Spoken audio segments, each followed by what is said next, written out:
just us promoting, but when other groups of people do it, they don't promote it. There are more gangs in Central America than we got here in America. The majority of the drugs that are pushed through the white community are pushed by white gangs. You understand what I'm saying? So y'all can't say that y'all don't promote it when that's majority of the entertainment. I think it goes back to what King said earlier. As America, we just like crime and corruption. America was built on crime and corruption. The problem is that's why I brought up the media propaganda, because we at a point now where we can look at a movie full of white people killing each other. We don't see nothing wrong with it, but the minute you see a movie with black people killing each other, it becomes a topic of discussion. Conscious, only because you took a pause. Only because you took a pause will I just interject and I'm going to give it right back to you, sir. I don't want to interrupt. I just want to make it clear. I'm not referring to movies because I agree with your point. I'm not referring to the movies. I'm just talking about just the community and the voices that we seem to elevate. Again, I'm not talking about all black people do this. You know, for example, I was in a room not too long ago, a black-led room. Somebody on the stage, a brother said, we need to teach our brothers to pull their pants up.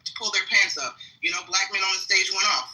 If black women tell other black women, keep your legs close to married men or keep your legs close until you're married, stop having all these babies out of wedlock, build up, you know, do better for yourself, you know, don't depend on the system, you get attacked, right? So what I'm saying is we seemingly elevate the most ratchet behaviors and voices, right? And social media is evident of this. We don't see that in other cultures. Right? I'm not talking about the movies, sir. Thank you. Go ahead. Hold on. Let me respond. I still got to disagree with you. Sagging came from skater culture. So why is it an issue with how black kids dress and there's not an issue with how white kids dress? We're in a country where they promote the propaganda of transgender. Transgender's been who's behind the transgender movement? You understand what I'm saying? There's degenerate shit pushed through all cultures. There's nothing that you're going to see in the black American culture or the black culture that's not pushed through all cultures. The reason why people leave their countries is because of crime and corruption. We're in a country where people leave their countries to come here, then they try to criticize us for the crime and the stuff that happens in our country. There's nothing that happens in the black community that didn't pre-exist in other communities in this country and all around the world. My point is that there's only a spotlight put on black people, and it comes from the self-hatred of black people. And I think somebody brought this up earlier. It's really up to y'all. Y'all allow other groups of people to identify you by the degenerate shit. And I blame all of y'all. It's like we don't have conversations about the progressive black people in America. When I bring that type of stuff up, I get kicked out of rooms. We don't. It's like he brought up about the crime in the black cities. Well, around every major city, there are black suburban cities without no crime. We don't like to talk about that stuff. We don't like to talk about all the black business owners, our black millionaires, our successful black people. That falls on y'all. Y'all are victims of media propaganda just as much as. Your phone breaking up, big dog. Your phone breaking up. Conscious, you're in the matrix. Hold on, Conscious, you're in the matrix, but wait to your point. I've heard black men say that sagging started in the prisons from the guys who were advertising who was giving up that ass. They did a whole documentary on it. The black man said he wanted the booty, and he knew who was giving up the booty because they had the sagging pants. I didn't know about the skater culture, but continue. Sagging didn't come from skater culture. That was more of a myth. But also, white people didn't continue sagging. Hold on a second. So, Conscious, who is next? Let's get the cue rolling. Yeah, just real quick. It came from prison because a lot of times they had jumpsuits and no belts, so the pants naturally sagged, and it became a symbolization of who's willing to give up the ass. That was that.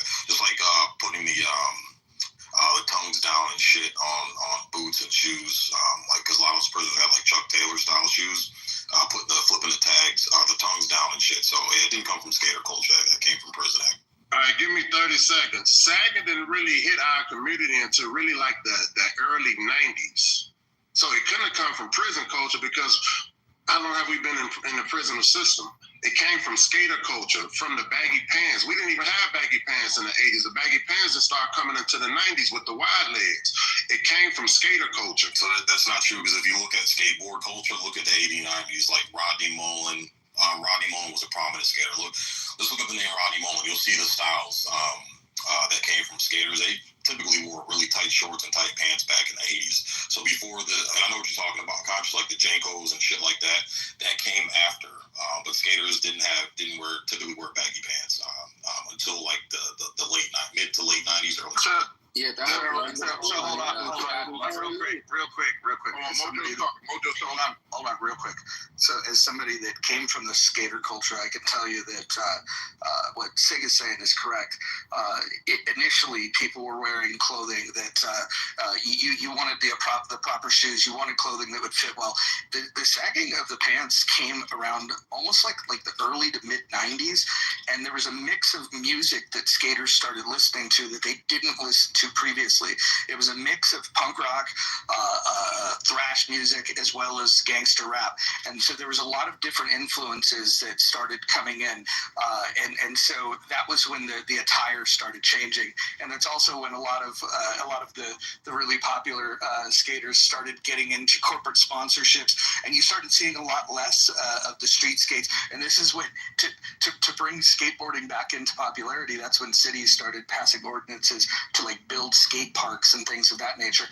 When I was skating, you couldn't skate anywhere. Like you were the outlaw, you were the rebel. If you had to skateboard anywhere, they wanted to confiscate it from you. So there's a long history of that. But I think just like anything, there's multiple origin stories. We talked about how prison culture. There's a connotation there. Skaters absolutely in the early and mid '90s wore saggy pants, and then there's many people since then that have done that. In my neighborhood, the initial sagging pants came from the fact that I had a brother that was 14 months older than me. He was bigger than me. He would wear his pants, and then when he would wear them out, I would get his pants. I was raised by my grandparents. They didn't have a ton of money, and so they weren't buying new clothes if they didn't have to. The clothes that they bought for him would become my clothes. That's how sagging happened in mine. Hey, Mojo, thank you for that contribution. 30 seconds, please. Just 30 seconds.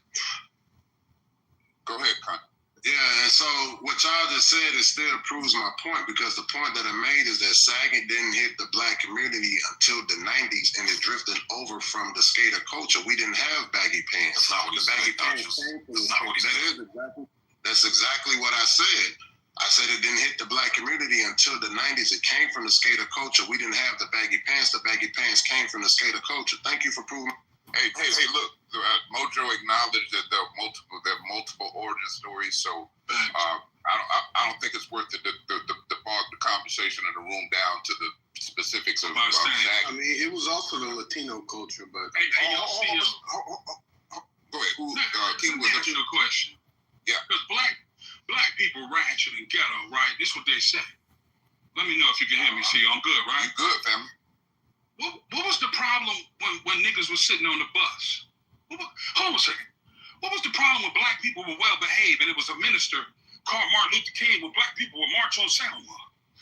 What was the problem when black people would minding their business and the churches would still get bombed? What was the problem then? Now you got a bunch of kids who saying, fuck that. I ain't my ancestors, nigga. You got me fucked up. I ain't sitting on the back of the bus. I'm not being well behaved. You know why I'm saying this here? Because even when black people were well behaved, man, I want to eat with you, bro. Nah, this for whites only. Man, I want to drink with you. This water fountain for white folks only. Even when black folks were minding their business, we still wasn't loved. We still wasn't appreciated. Little girls were still getting bombed in churches in Birmingham when black people were doing nothing. So at some point, you just don't like black folks. Because what I'm saying, CO, I'm not saying that Keegan is lying.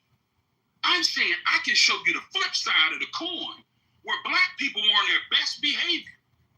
CO, and we still got lynched. We still got hung. CO, the churches were still bombed. So what's the problem now, CO? Well, It's going to always be a problem as long as you black. Wake up, bro.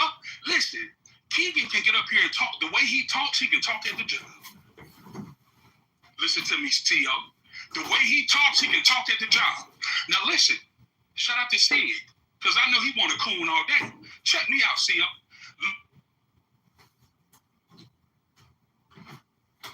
That was passed where black women could wear their natural hair to the workplace. Tell me that black people don't have to code switch at work to make white people feel more comfortable. Huh? And you still won't get the promotion. Not over the white girl. Not over the white man, you won't get the promotion. Even if you well behave, you still a nigga in the coop. That's all I'm saying. Go. Cat Williams said, if it's nappy, white folks aren't happy. Go ahead. Yeah, mine. If Sid caught that straight, he needs to respond. Yeah, I mean, he called it, but King, everybody's got a code switch, bro. When you go to work, they make you wear a uniform that they dictate you have to wear. You know, not everybody wants to put on their hot dog hat, you know, when they're working at Happy Hot Dog World and look like a goofball. But everybody's got a code switch. You have to adhere to the uniform and the rules of how that company wants you to dress. So it's not just black people, bro. It's everybody. Bro, I'm not talking about code switch like the outfit. Listen, what I'm saying is, Keegan talks on the stage. Go ahead. Hey, yo, Sid. I'm saying the way Keegan talks on the stage, he can be confident enough to talk at work like that. I noticed that a lot of black people, when they go to work, they feel like they got to put on a white voice, because the truth is, if they talk black or more urban, the white person is going to feel less comfortable. Sid, listen to me, bro.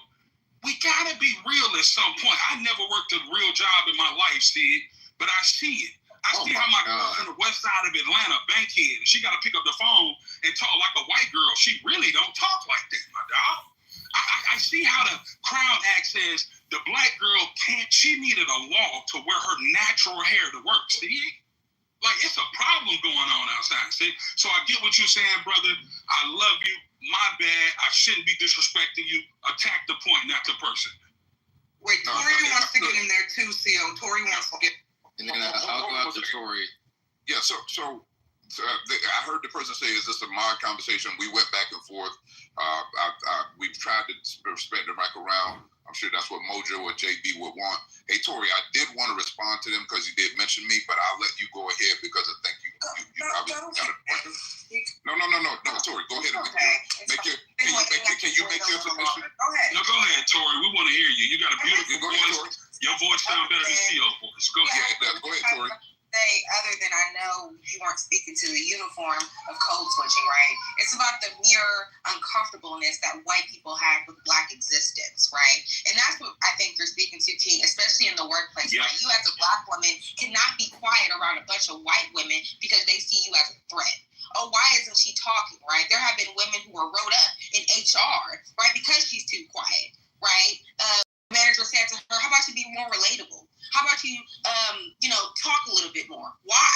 Why does my existence make you uncomfortable, right? And so I think that's kind of what you're speaking to about the having to appease and please them. Fuck that. I don't want to talk today, and that's just what the fuck it is. But this is what black women and black people go through in the workplace, having to deal with white women, especially, right? I think that white women are the most exhausting group of women when it comes to working with them, and it's unfortunate. And I'm sure, Tori, you don't mean. Hey, and Tori, I'm sure you don't mean every white woman, but in the context of who you're describing. Majority. I'll say majority. See, here he goes trying to clean it up. See, you the problem. See, let her cook. No, you trying to clean it up and shit. No, hold on a second, though. King, I'm keeping. Man, I'm playing with you, man. Shut up. I know you are, but let me underscore this point on the serious though, man. I'm not trying to be funny or nothing, though. And I told one of the people that me and you just talked about this at one point, King, and we'll get into some offline about this, man. But we literally, and sometimes people might disagree with me. We have to make sure that we understand, especially when we're talking about politics and policy and government and regulations and laws. We have to understand, man, it's a real numbers game. We live in a representative democracy such that when you send your representative to Congress, they have a vote. And these things matter, who they choose as judges, who they choose to run different departments, right? Who they choose to be the head of law enforcement, so forth and so on. So I think we have a responsibility not to continue alienating people who are allies to us. So for whatever it's worth, you know what I'm saying, white women aren't my issue. There's a certain mindset within that culture that might be socialized a specific way. So I just don't like saying stuff as white people this or black people this. So I'm going to push back on Keegan anytime he says black people. And I have to push back on us when we describe stuff as white people. White people, you said it yourself. That's not my problem. I rock with white people. It's just people with the mindset that's Keegan that are unrepentant and unredeemable sometimes that don't want to evolve when they hear the new information. Those are the people who I have a problem with. I have a problem with ignorant ass people. So if you think that a black woman coming into the workplace workplace speaking a language and wearing a hair is inconvenient and uncomfortable for the workplace, then I got a problem with your ignorant ass, whatever color you in. That's my point. Who's next? Wait, hold on, Theo. I think Cray wants. Wait, who's that? Mrs. Clark. Okay, hold on. Hold on. I know Cray wanted to go, but let me just say this before we give it to Cray and then Mrs. Clark. Let me just say this really quickly to Tori's point, because I saw some people in the chat kind of mocking, making fun of what she said. She's spot on. As silly and as ridiculous as that may have sound to some people, every Black woman who's worked in corporate America would likely agree with this. We've all been on that receiving end, including myself, where you come to work and do your job, and when it's time for your performance report, you're hit with, are you angry? Are you mad? Because you don't talk. And they don't mean we don't talk in the sense that we're not a team player, right? We're team players. We know how to coexist with our colleagues and contribute to the assignments and the tasks. But the fact that we sit there at our desk and silently do our jobs, I've been working some 14. When I became, moved to LA and started working in the corporate world at various studios and production companies, every time I had a performance report, high praises for my job and what I was doing, but I was always hit with, what's wrong? You're so quiet. And of course I can't say bitch because I'm doing my work. What the fuck you want me to do? There's this idea that for some odd reason it's threatening for a Black woman to just sit in her piece, don't be a problem at work, just do the job they hired you to do, and go home. If we're not talking and cackling and at the water cooler gossiping, then there's a problem. Then they have to make a note of that in the performance review. And CO, to your point, I know he's on the phone. I can't say that this is a white issue, but all my bosses have been white, and they're the ones who bring it up. So, I'm not going to blame white people, but they're the seniority. They're the ones, overseeing these positions and these performance review talks, and they're the ones who are like, listen, we've observed that you're not talking and you're not kiki and kaka and TT, and what's wrong, sis? You got an attitude? Is there a problem? No, bitch. I'm just here to work. Pay me my money, sign that check so I can go home. Thank you very much. Point taken. Go ahead.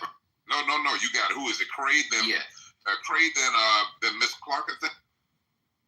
Yeah, I think T wanted to speak before me, okay, and I saw her come off the mic first, so I want her to speak, and then I'll speak then after. Miss Clark. No, you good, girl. You got it, girl. Okay. Go ahead, Cray. Okay. So yeah, I definitely do agree with Nye, because I definitely hear that a lot. I think two things kind of can be existent at the same time. I know with that bill that did pass in California, that was a big thing. I'm from California, so I definitely remember how big that actually was. So that definitely is true. I just think that for some people to kind of talk about corporate America, and they said admittedly that they've never had a real job, I don't think that some of these people should be talking about what goes on in corporate America when you've never even worked a real job before, because you're not even affected by that. Like you're not affected by that. If you've even had a real job, you would even have to understand that when you go to a real job, you can't conduct yourself a certain way. You have to fit within the norms of that job, and you can't act the way how you would typically want to act. Cray, who are you? Yes. Who are you referring to with the real job part? King. He said in his rant that he had never worked a real job. Yeah, I don't think you understand the context of what King was saying. He's speaking something different. But go ahead with your point. Yeah, and I would like to respond. See, but I want you to respond for me. So go ahead, Craig. Yeah, because I don't know, when someone said they never worked a real job and they talk about what's going on in the job world, it's just kind of fascinating. Hey, Craig, you're missing the point. Craig King is a boss. He's hired people. So he's just saying he has to work in a traditional job in a traditional way, but he's hired people. He's probably full-time working twice as much as you. But go ahead with your... No, not twice as working as me. I travel for a living. I travel for my job. All do. No disrespect, man. Just So I would like to Yeah, because I definitely do very great. I travel. On top of that, I'm a military veteran.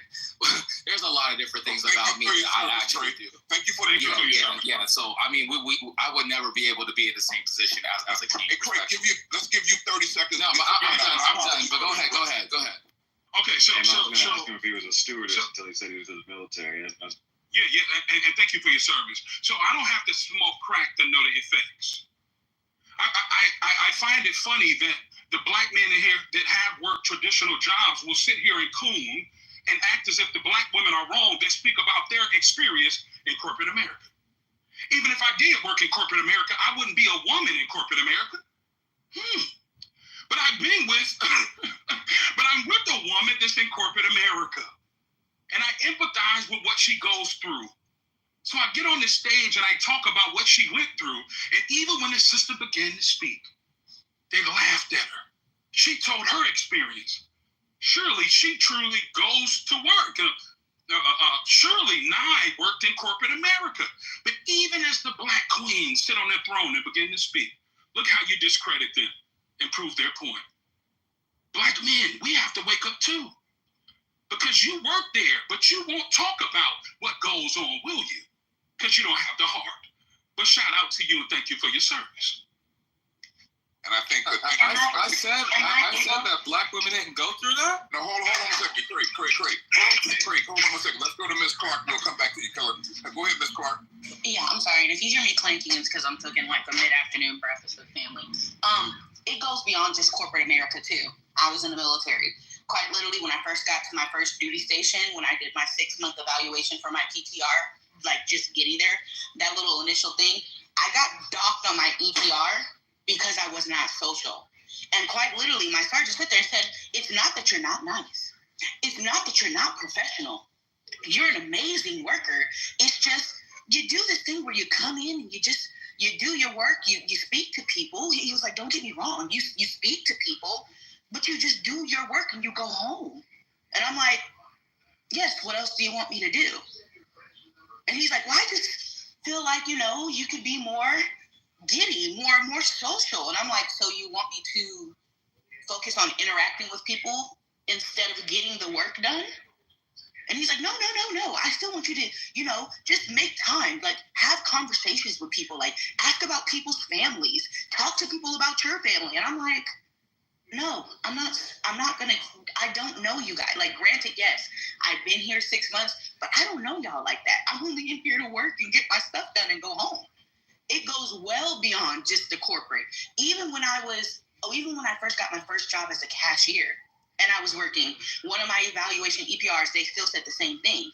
Oh, you're great. You scan people out. Your scan times are good. We haven't had a single complaint about your customer service. You're really nice. You're really attentive. It's just, you don't talk much. You kind of just sit and look at people. And I'm like, yeah, because I'm trying to figure out who y'all are or what you're doing. Like, this is a common thing that Black women go through. Like, it is something that Black women go through where even if, like I said, you can be doing your job to the utmost of your capability, they'll still want you to be social. I could be sitting and doing my work, and I distinctly remember times my sergeant would come by and touch me and be like, hey, are you okay? And I would be like, yeah, what's going on? And he'd be like, oh, no, it's just, you're just doing your work. And you're just quiet. And I'm like, yeah, I have headphones in. I'm focusing on getting things done. Is that a problem? He's like, no, it's just, I would have swore you were mad. And I'm like, why would you think that I'm mad? And he was like, well, you're not talking to people. And I'm like, okay, but why would you think I'm mad? I would ask him, is my face tuned up in a weird way? And he's like, no, it's just, you're not talking to people. Like, that was like a literal experience of mine. And it happened so many times. Hey, Ms. Clark, if I could really quick. Next point. Hold on 1 second. I thank you for your service to the country, Mrs. Clark. And I'm so mad that you have to deal with that. But I just got to address a point. There was somebody that put a thumbs down and then a laughter on Ms. Clark while she was telling that story. Is that person on the stage, or does that person want to reveal themselves? Because I really want to know when she was sharing the first part of her lived experience about what she was doing while she was working on defending the country. And what would make somebody put a thumbs down on that? Does that person want to speak? Is that person on stage? Well, look at the remarks in the comments too. It's quite jarring. You know, it's black women are damned if they do, they're damned if they don't. If we're quiet at work and just do our job, then it's a problem. And if we speak, then you're too loud and you have an attitude. It's so strange. Someone in the chat said headphones at work is ghetto. Listen, sometimes you have a job where you have to put on headphones so you can concentrate, especially if you're editing, if you're writing, if you have to transcribe something. Sometimes you're trying to drown out the noise in the background. So now, if your job requires you to put on headphones and you're black, then it's ghetto. Yeah, and I did transcription. Like, I don't know about y'all, but I work histology. One of the parts of that is transcribing. And that's what the doctors, when they go and they sit at the growth station and they say, hey, you know, today I got a GI specimen that measures 4.3 by 3.2 centimeters. It's easier to have headphones in where you can concentrate on what they're saying than the grainy ass fucking speakers and, you know, the goddamn processor beeping every 20 minutes. Quite literally, they allow us to wear headphones to transcribe. So it's like one of those things where it's like, you're doing your job and they'll come over and they'll be like, hey, what's wrong? And I'm like, nothing. I'm just transcribing Dr. Bronner's shit that he grossed this morning. Like, what's going on? Like, this is, and even in the chat, and I have no problem calling names. Hold on, where you at? Self-control was like, if you don't want to do that, then work at home. If you don't want to interact, work a job at home. My guy, not every job requires you to, like, this is what we say when we say damned if you do, damned if you don't, but these are the people that you work with. Hopefully this person isn't somebody's supervisor. Because as we're saying, it's not that the job's not getting done. It's not even that the job's not getting done well. You're putting out immaculate work, but because they feel like you should be performative for them, it's a problem. And you know what's also interesting, and I hate to even be this person, but it kind of reminds me as well about black men not telling black women to smile, right? Because the sheer uncomfortableness of your, I guess, just bland face in public is uncomfortable. So I kind of can see where they may have gotten it from, because it all just brought up these different things. Like, I deal with that as well. It's like, you know, black men, you know, have to smile, and you know, you just not even probably having an attitude. You just probably thinking about something that is showing on your face, and so I think all that shit kind of plays and goes together. Right, really quickly. Hold on, really quickly. Hold on a second. Let's get a cue. Who? Go ahead. Who said? Let me just say really quickly. Why do we have, to a point that was raised, why do we, when we come to work, and this is for everybody, black, white, male, female, when we come to work, why do we have to personalize our experience with our coworkers? Why do I give a damn what anybody's personal life is like? Because you know what that does? That opens the door for them now to expect you to overshare details about your personal life. And you know what that does? Leads to office gossip. And you know what that does? Let something about your personal life get back to the manager or HR, then you're distracting, you're disruptive, and you probably will be out the door. People are too judgmental. Why do we have to overshare or even pry about people's personal life at work? Just like they say, keep religion out of the workspace, keep politics out of the workspace. Why do I now have to come to work, do my job, and then check in with my coworkers' psyche in their personal life? Are you okay? What was your life like? What did you eat last night? Where kids going to school? Did you go to church? Nobody gives a fuck. No, and everybody in the chat who thinks, y'all don't care. Come up on the stage and tell us the last time you went to work and started a Q&A session with your coworker about their personal life. You don't do it. No. Well, here's the thing. What's wrong with being personal? You please. And Leroy to the queue. Thank you. Who wants to jump on the queue? Yeah, Leroy. Okay, go ahead. Can I go after Leroy? Hold on a second. Let's make sure that we're respecting the ladies while we're on this point. Was there any lady that didn't get an opportunity to add on? Somebody said quickly, what's wrong with being personal? Describe personal. If I come into the job and say, hey, so-and-so, good morning, how you doing? Did you catch that movie over the weekend? Right? Did you watch the season premiere of that new show? What did you think of the score of that game last night? Above and beyond that, what are we just what are we defining as personal in the workspace? Right. You're basically exposing yourself, your truth. They really what they want to know if the stereotypes are true. They want to know what's going on in your home life. Are you a single baby mama? Are you struggling? Because then when they know all that information, they become passive aggressive. Oh, do you need anything? I know you have the kids. And it's just like, no, we're actually well taken care of. You know, they start with this passive aggressive overanalyzing shit. They bring you shit to work, donating canned goods. You know, it's weird how they treat you. You know, so yeah, they just want you to overexpose yourself. It's the prying into, like, they want to know, like how Tori said, is your husband being faithful to you? You're not ranting about how horrible or anything about your life. If you come to work and you don't really express or tell intimate details of your life, then they're like, why are you not being personal? Because quite literally, like I said, even in my military, when I was in the military, I gave up no personal information about my family. Yeah, you knew I had a mom. Yeah, I would speak on my sister, but that's it. You didn't know anything about the woes that was going on. The most you knew was when my grandmother died, and I said, hey, I got to take off because my grandmother died. I'm not about to tell you, oh, my grandmother's in the hospital because she has 6 hernia sacs and stuff. Like, no. I love that the people in the comments are triggered because Black women are speaking. Shout out to Black women speaking. They so beautiful. Shout out to Black women. And they got the They're so triggered that Black women are speaking about their lived experiences, especially on the workplace. Shout out to being triggered. Shout out to triggered. And welcome to the show. I want to say happy birthday to his Clubhouse birthday show.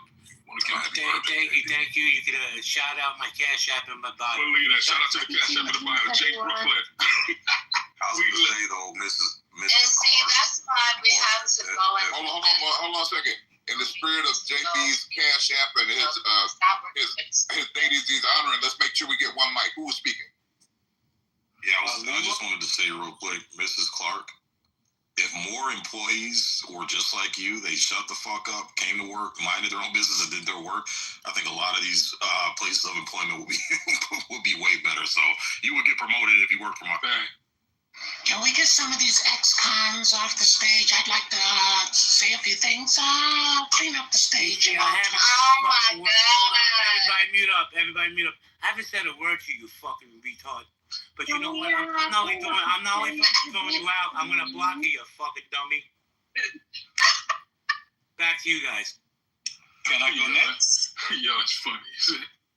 May I go next? I did want to Absolutely. Go ahead, bro. Go ahead. Is that Leroy didn't get a voice? As long as the ladies have finished saying what they were saying, I thought that point was important. So did I'm sure Zig King and everybody as a moderator on stage, including JJ Ojo. Hold on, before we get long, what was the brother that said I never worked before? I couldn't speak on it.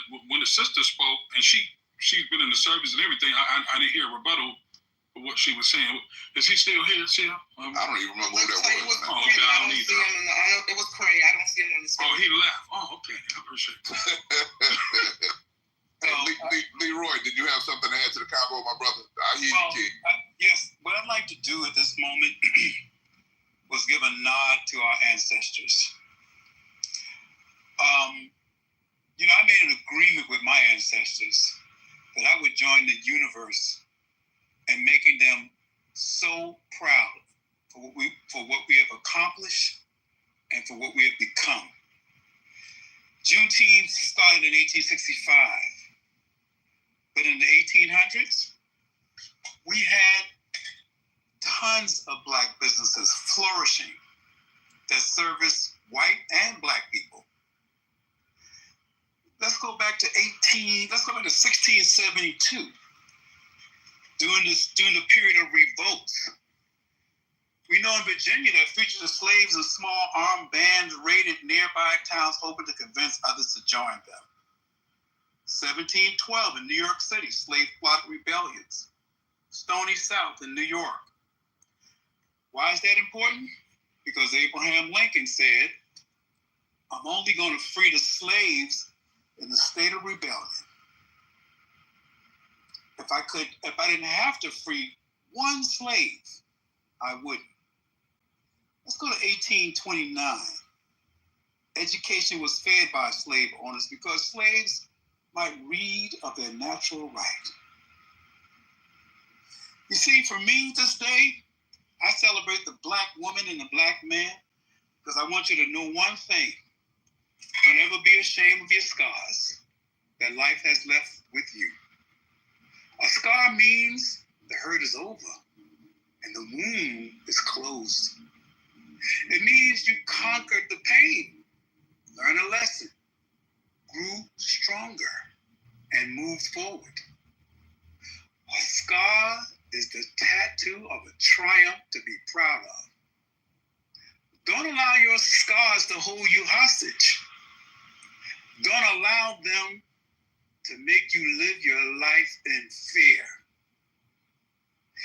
You can't make the scars in your life disappear, but you can change the way you see them. You can start seeing your scars as a sign of strength and not pain. Stay brave, stay fierce, and remember, your spirit is already free. I just wanted to express that from the sentiments of the ancestors. I want to acknowledge them, acknowledge the ancestors in each and every one of you. And that is the way I want to continue to celebrate Juneteenth. Let's go back and recall a historical moment, like in 1869, when there has, when education in 1869, there has been great progress, right? For the whole colored population called colored people back then, right? So you see, in 1869, we were progressing in education. Schools were flourishing in 1864. Come on now. Shit, fuck these people, man. We got so much to live for. Hey, for whatever it's worth, good and back and different, let that breathe before y'all put the hate back on it. We're allowed to celebrate our day, and that was such a beautiful message. Let that breathe. And the church needs amen for that, though. And if I could, after you make that pit stop past Brother JB's Cash App, because people committing their time, and time is money. Thank you for hosting the room, JB. Thank you for your addition to me learning who you are, Mojo. But also, after you guys make that pit stop by his Cash App, man, stop by and Google Leroy Campbell, man, because, hey, don't put me out there, Leroy, but Leroy, I have his art on my wall. He's one of the most prolific artists of the culture of the world, and his art speaks to this existence and this reality. And I just think he's been an incredible human being, just through and through. Wait, is that the Leroy that's on stage? The Leroy that's on stage is a world-renowned... I had no idea. I've spoken to this man 50 times. Good dude. Leroy is nothing but the truth, JB. I literally have his art on a wall in one of my rooms and have met him several times on a cruise that we frequented, for whatever that's worth, man. So, mad respect for you, Leroy. Hey, Leroy, I'm going to inbox you. I actually tried to find an old number that I had and text you when I saw you on the app last time, brother. But thank you for being who you already are, always been, man, my brother. You know what I'm saying? Take your love and blessings, man. That's what we do. All right, say less. All right, anybody else want to add to the conversation in the spirit of Leroy? Can we have a 5-minute moratorium in this room on hate and just speak on anything that could be productive or positive about this day that he just spiritually uplifted? Anybody want to add that before y'all jump back into the traditional hate mantras? See, the problem with what he said was... Right. Before we go there. And I'd just shout out to everyone related to, and also the people of Jamaica, just in general, and here's to getting rid of the monarchy and getting in a proper republic, hopefully by the end of next year. And thank you so much, everyone. Everyone's so lovely in this room. It's really, really nice. I'm the loveliest.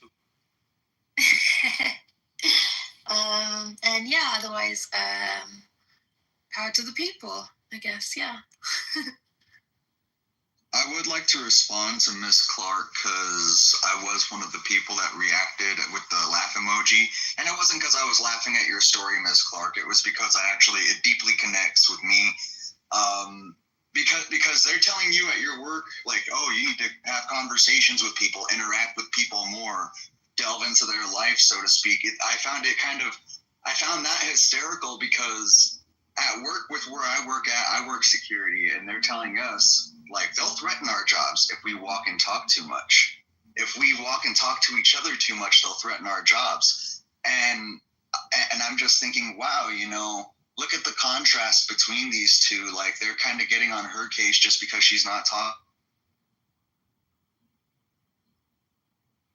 Hey, you broke up, Marquise. Marquise, you're in the Matrix, Marquise. Well, hold tight for a second to see if he jumps back in. Marquise, the place we lost you is that they do something to you when when they're not talking. I think you were going to say somebody else. When you got, go ahead. Hey, Marquise, Yeah, we lost you at when you were talking at work and what they do. Oh, did that cut out? Yeah, cut out. Start again. Oh, sorry. But yeah, what I was saying is, like, it's the respect of what you're putting into the company as compared to the respect that they're giving you, and the respect and that same work ethic that they're doing, that they're expecting you to do. If they're telling you to interact, and yet if you don't, what's going to happen, right? Well, why? Why would I want to interact if I don't even know who this person is? So to go, you're living by the right ethic. Go to work. Do what you need to do. Even if you have the time, do a little extra work. But you don't need to be placing your life, you need to be placing your life on the platter for everybody else like that. And I'll land my plane there. Yeah, Marquise, and I get what you're saying, because I think people are taking the fact that I'm saying that I'm not talking much as being antisocial. And that's the thing that I don't like, is because it's like this label's getting stuck on people because they don't want to talk. That doesn't mean you're not antisocial. Like, we gotta stop that. And that happens to Black women a lot, especially when we speak. Oh, you're not fun to get along with. Oh, you're antisocial. No, I'm very social. I'm just not giving you everything. It's like there's no balance. Like, I don't think that the people understand that there are people who can operate in balance. I can be social. I can be nice to you at work. We can have our conversations. But guess what? When these specimens got to get cut, when they bring that damn leg down from the OR, I can't talk to you anymore. I got to focus on getting this stuff grossed in. I got to make sure that everything was severed correctly. I got to make sure the transcription gets in. There's a time and place to ha-ha and kiki, and then there's a time and place when not to. And I think that people have forgotten that, especially in workspaces. Because don't get me wrong, it wasn't just, that's why I said it's not just corporate. It wasn't just the military that I experienced that. Even when I got into the outside world, people would be like, oh, when you do your work, you just lock in. It's work. Why would I want to get distracted, especially dealing with patient care? Like, that's the one place where I would think that I need to focus the most, at least. Hey, I'm not going to talk to you while I'm doing this goddamn FNA, and I got these needles in my hand. I'm going to focus on doing what I got to do. Now, once it's done and we sitting in the break room, yeah, I'm a kiki with you. We can talk about, you can tell me about your kid's soccer game and everything. You can show me the pictures. But right now, while I'm at work, when I got these special things, when I'm sitting up here cutting on this microtone and I'm at this embedding station, I ain't got time to talk to you. I can't remember the exact word, but there is this kind of, it's always been there, especially with Black women, but it's just this kind of, this weird, disgusting kind of thing where I think you're expected to be, and I can't think of an easier word, but I guess digestible and easy for the person. The other people, I'm not saying. Hey, Alaska, could you explain that, please? I'm trying to think. Like, it feels like it's always one thing. If it's not one thing, it's another thing. Like, your hair, or your makeup, or your it's just, how can I? And there's a specific word for it. I'll think and come back. Sorry. And like, the funny thing about it is, I'm not even getting into the situations with my hair and stuff that I've experienced in the military. Like, y'all exactly. That's like, you guys can look at me. Imagine being told that the brown makeup that I'm wearing is too brown for my skin. Like, this is the shit that I've heard. Oh, I see your makeup in your on the liner of your hat, and I'm like, yeah. Why is it brown? What do you mean? Why is it brown? Well, why is it brown? I don't know, Susan. Who's asking you that? See me? Like, this is literal conversations I've had. Oh, you can't wear you can't wear brown lipstick. Your lipstick has to match. You can't wear wear brown lipstick, but it has to match your lips. I've been told that you can't. I've been told I can't wear. I've been told to wear makeup, and then I wear lip gloss or whatever, and then I get told it's too much makeup, even though I'm wearing other people. Girl, I remember I was working at a nursing home, and I mocked my manager like she's white, right? And I mocked her like I sounded just like her. She fired me. She was so pissed off. Yeah, I don't take shit, okay? I'm from up north, so I don't know. I don't do no fucking yes. Sorry. And yeah, I'm gonna mock your ass. Like, yeah, now what?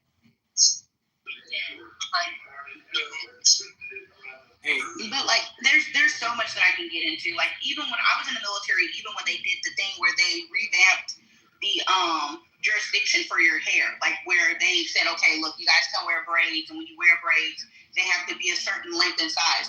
There was a lady on our base who was an officer's wife. She was a black woman, and she used to braid every black woman's hair on base because she braided it within regulation.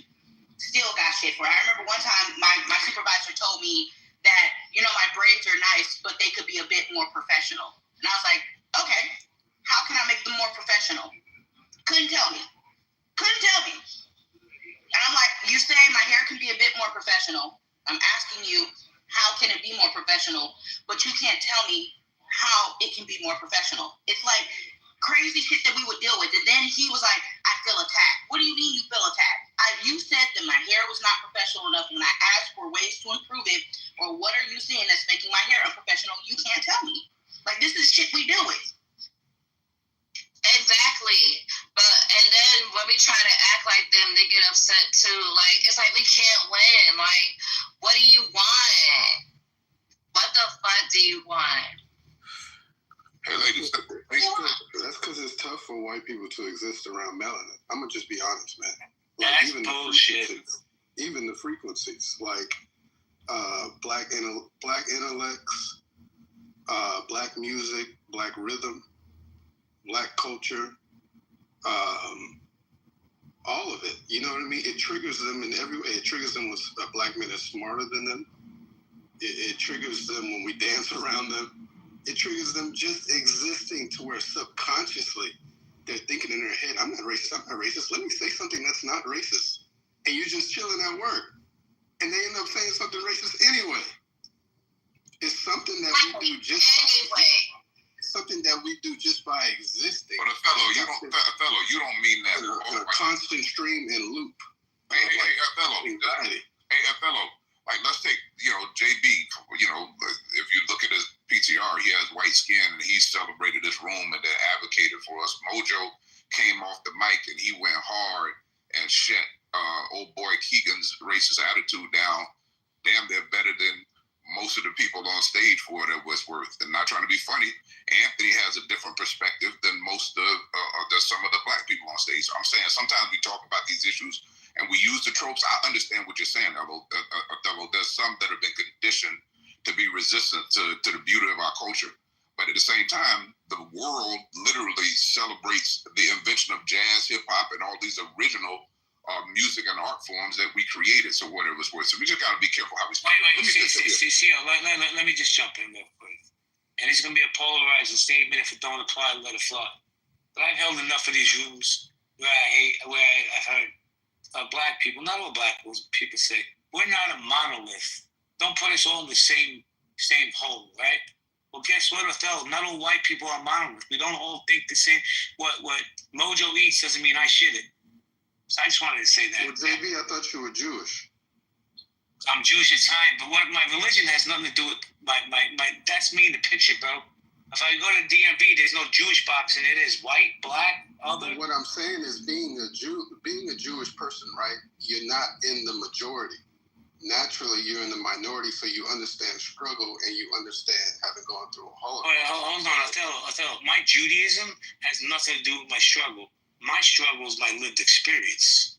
There's a difference.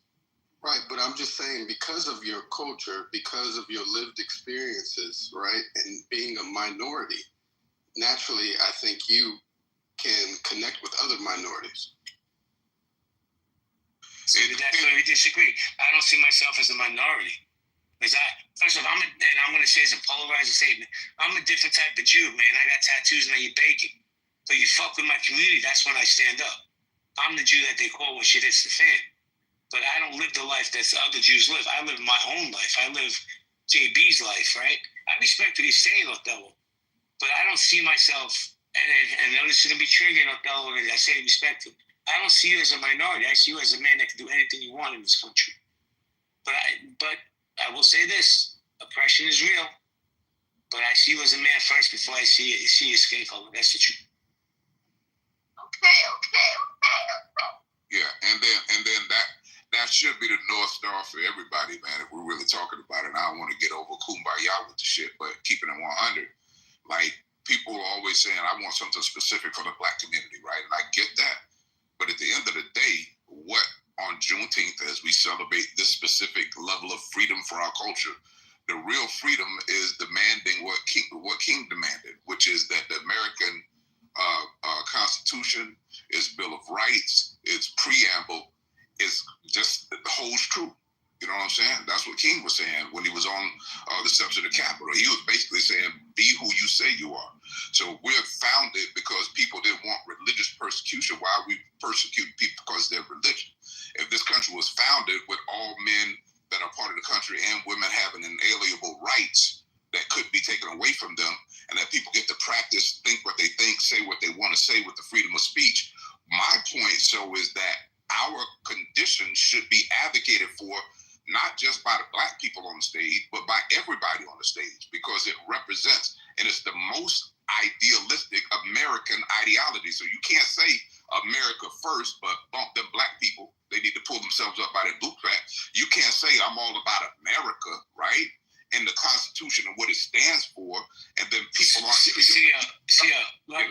Don't even get up, man. I just want to say this. Because we have this myth in America that America was built for all created equal. America was built by white supremacists for white supremacists. That's just a fact. 100%, that's the fact.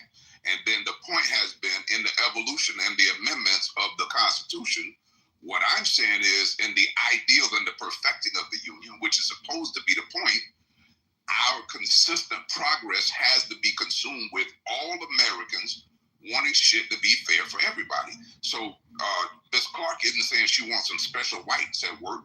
She's the one her culture considered, and that her hair is different and her attitude and temperament might be different. She might not normally relate to the norm in that workplace. It doesn't mean she's anti that workplace as she's defending the country. My point is, and I'll close here, the ideals that people of color, and not trying to be funny, Latinos, Jewish people, Indians, whoever, we're all saying, America, be who you say you are.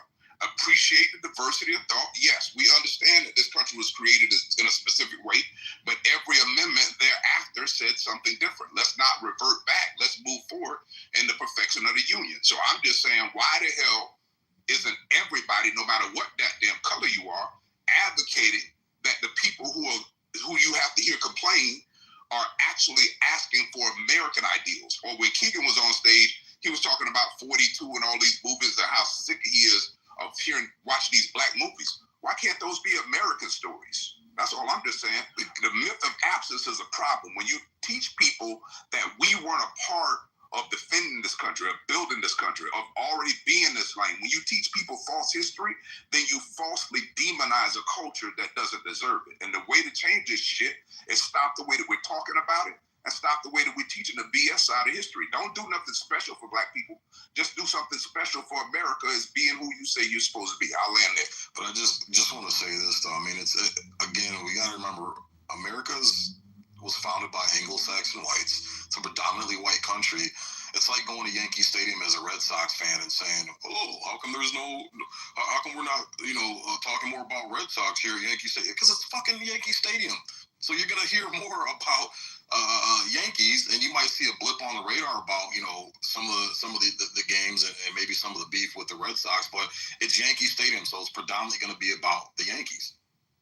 Well, but the difference between the Yankee Stadium in America is that America. Todd, please. My bad, I didn't hear you. You're a little low. No problem. I'm not giving you it's all good. I'm not giving you a hard time. So what I was going to say is this, man. Yeah, America was founded by whoever it was founded by, right? But when we talk about the ideals of this country, what this country stands for, what it aspires to, like the ideals of what this country is about. It's not, people are infallible, but judge the country by its ideals, all right? Judge a country by what it's striving for. It's the most amazing country in the history of the known universe. Yeah, I was going to say the difference between the example that you gave, Sig, and actually America is that, kind of what Anthony said, the idea is what was put on paper. When you go to a Yankees game, they don't say, hey, all teams are created equal and we're all going to get the equal chance to score. No, that's not what they do when you go to the games. It's, hey, we're the Yankees. We're gonna whoop the fucking whatever team you said ass. That's usually what's going on. It's a competitive atmosphere. It's not an equal atmosphere. America set the tone on paper for it to be an equal atmosphere. That's the difference. So that example really didn't stick. It's sticking and slid right down the wall. No. It actually sticks because of equal opportunity. The Yankees still allow the Red Sox to come in their stadium and equally compete. I think where a lot of people are getting the misnomer is they want equal outcome. And that's not what the promise is. The promise is only equal opportunity. But it's that they agreed to compete, though. There was an agreement to compete. It wasn't, hey, I'm going to bring all these people over here and now force you to work, and then I'm going to take away that forced work and give you nothing, and then now tell you to go ahead and try to get an equal outcome as me. But I've already done up the scoreboard on you. You see, every example that you give, I can have another one that's going to equally combat it, even worse. So this one real quick, Ms. Clark. There's this idea that in America, all white people are rich, and they've upped the scoreboard. It's nonsense.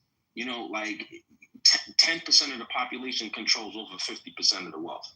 So you like, this is a complete misnomer, and people think that life should be fair. It's a nice thought, but life will never be fair. Life is inherently unfair.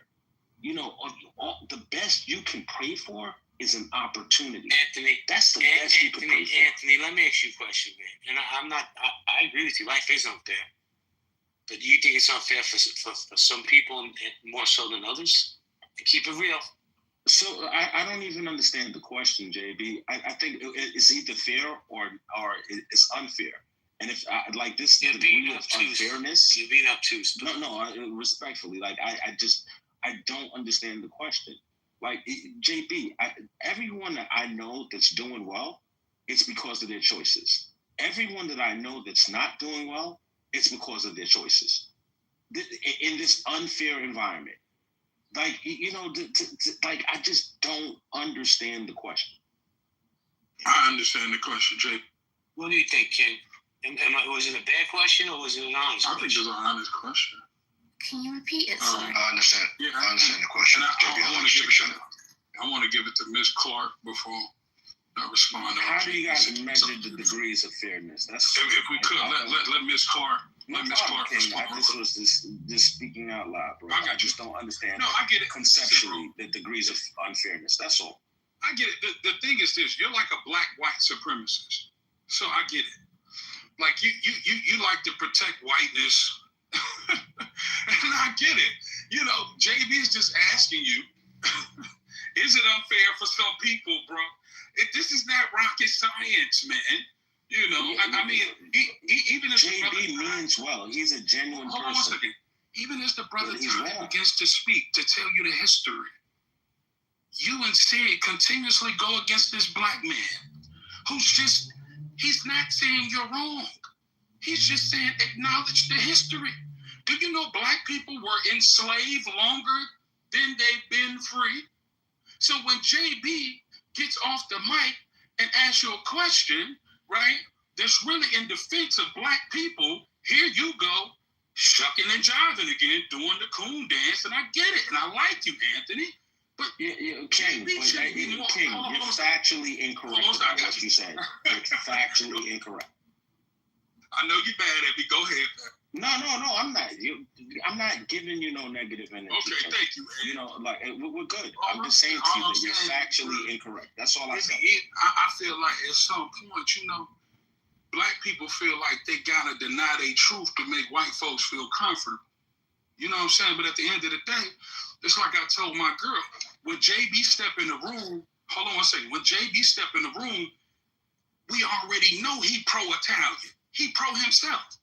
For some reason, with black people, when we're pro ourselves, we always got a few niggas cooning for white folks who ain't trying to make you feel comfortable. JB gonna say his truth, bro. If it's between you and the Jewish man or Italian man, he gonna stand up for himself. For some reason, black people, we feel, hold on one second. For some reason, black people, bro, we feel like we gotta deny our history to make people feel comfortable. No, bro. It's unfairly weighed. We went through a lot of shit in this country, bro. I believe it's a beautiful country, bro. It's a beautiful country. I like what's going on. But we can't deny the history and the Black Holocaust. That's all we say. But King, here's what's up, King. Here's the problem, right? King, like, what happens is Keegan gets called racist. Me and Sig, we get called coons. This is your ways of trying to silence us. It's you say, you don't agree with groupthink, but this is what you're advocating for by calling us these names. I'm not matching your energy. I'm not calling you any kind of names. You're like, listen, man. I think that the most dangerous thing you can do to a person is to make them dependent on you. That's the worst thing you can do to a person. To pretend, like, I love people to tell me, this is what they're about. This is who they are. I respect that. What I don't respect is when people make other people dependent on them. They make people, they have this one little idea. And this is the only way everybody's supposed to think. And if you don't think like that, I'm going to call you some really disparaging name. I'm going to curse the day you were born. This is, and then some of these people, what they're going to do is they're going to do it with a smile on their face. They're going to do it while they're giving you a pat on your back. Wait, Anthony. Can I? Hold on. I'm not even going to give you smoke. I'm just going to give some context. When he was called a racist, Keegan, who I don't know if he's still here or not, I waited, I let everybody speak, and I let Mojo pack him up. I came off the mic and said, Keegan, I'm not going to call you a racist, but you do have some racist ideology. And you know what he said? I'm not going to argue that. So if he self-admittedly says I have racist ideologies, what would that make him, Anthony? So not a racist. JB. Is he not a racist? No, respectfully, I know what I hear. I'm not a dummy. Okay. Can I answer your question and just be honest, bro? Yeah, because you don't want to move on. Cool. I'm happy to move on. Let's move on. I'm not going to argue with you because because you're being obtuse and you're being intellectually dishonest. Okay, so JB, like, listen, man, I have never called you obtuse and I've never called you intellectually dishonest. I've never done either. Because I'm never obtuse or intellectually dishonest. You're being both right now. JB, this is your perception. I don't, because of my respect for you, I don't put my perception onto you. I think you're a genuine person, and I take you at face value, and I just leave it at that. There's no prize for me winning an argument here. I think that if you said, like, even what Mojo said about Keegan, it was so off base and so fun. It was wrong. It was fundamentally wrong. It wasn't intellectually dishonest. It was intellectually lazy. And it was like, I'm talking about Roger. He was 1,000% wrong. So, and it's kind of friggin' hilarious coming from Roger. But I'm going to leave it. Let me get this real quick. Hold on, if you don't mind. This is what's killing me, Anthony. I want to respond after you. Go ahead. You're defending someone who has come out. Keegan has also come out in the other rooms and adamantly said that he sees himself as a racist. You can't get mad at people. Without context, I can't say that. How many different people do I hear from? Come on, y'all. Like, this is the part that trips me out. Like, Keegan has sat here and expounded things. You can sit here and say respectfully you don't want to be labeled as a coon. I'm not going to call you a coon, right? But Keegan has sat here and said, I don't mind being called this. You can call me this. He's been in other rooms where he said, yeah, I can see myself being this, or I am this thing. If you come out and you tell me that you're something and I refer to you by it, what I don't need is somebody coming in and saying, well, why are you calling this person this? When this person is perfectly fine sitting up here saying, I'm fine with being called that. If I get up here on the stage and somebody decides to call me, like a fucking wife, I'm a wife. And for somebody to come off and be like, you can't call that woman a wife because she's been... No, call me that. If I'm telling you you can call me that or you can refer to me by that, why are you defending that? I can understand when it comes to you yourself and you not wanting to be labeled things or you don't want to be being seen like that. But I literally sat in this room the other day when Keegan was sitting up here talking about how he saw the black family at the park and they were setting up for their child's birthday party. And he sat there and said that how he called them all types of names and talked and thought in his head all types of violence towards them. And somebody said that's kind of racist as fuck. And he said, yeah, I am racist as fuck. What the fuck is going on? So that's not true. He didn't say he had thoughts of violence towards that family. That is absolutely, that's not what he said. So let's keep it real and be honest when we're talking about this. But Sorry. Yeah, just real quick, Alaska. And I know Free was trying to get in. What's going on, Free? Welcome, man. I definitely want to give him a chance to chime in. But the thing is, King, you can call us coons and whatever you want. That's fine. I mean, you got a right to free speech. But JB's correct. I hear all the time black people say, we're not a monolith. But it seems like that only applies when you're going with the black narrative. As soon as you step outside of the black narrative, then, that we are not a monolith. It goes by the fucking wayside. So again, black people are racist as fuck. We heard on the stage, we had a black man refer to white people as crackers, and nobody batted an eye. Nobody said a fucking word. But if a white person said these niggas, everybody would chimp the fuck out and go off. So there's a double standard here. Black people are racist as fuck, man. Bring home a white woman to your black mother and see what the fuck happens. She's going to have a problem with it. Not because she's a bad woman, not because she's an ugly woman, not because her hair is fucked up or her makeup's fucked up, simply because she has white skin and you're bringing her into a black environment.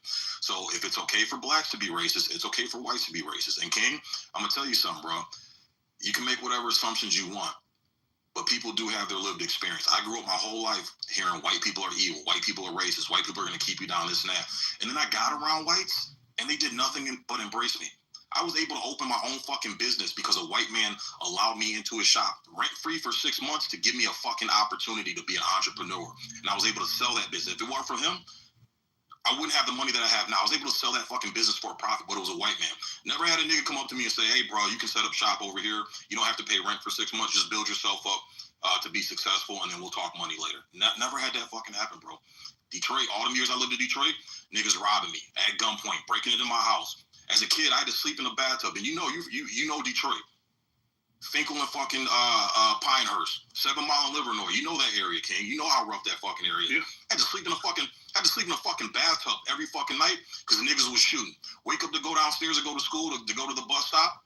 Fucking dead niggas, police tape all around because niggas shot other niggas. Dead bodies laying on the fucking ground. This is what I had to witness as a child fucking growing up.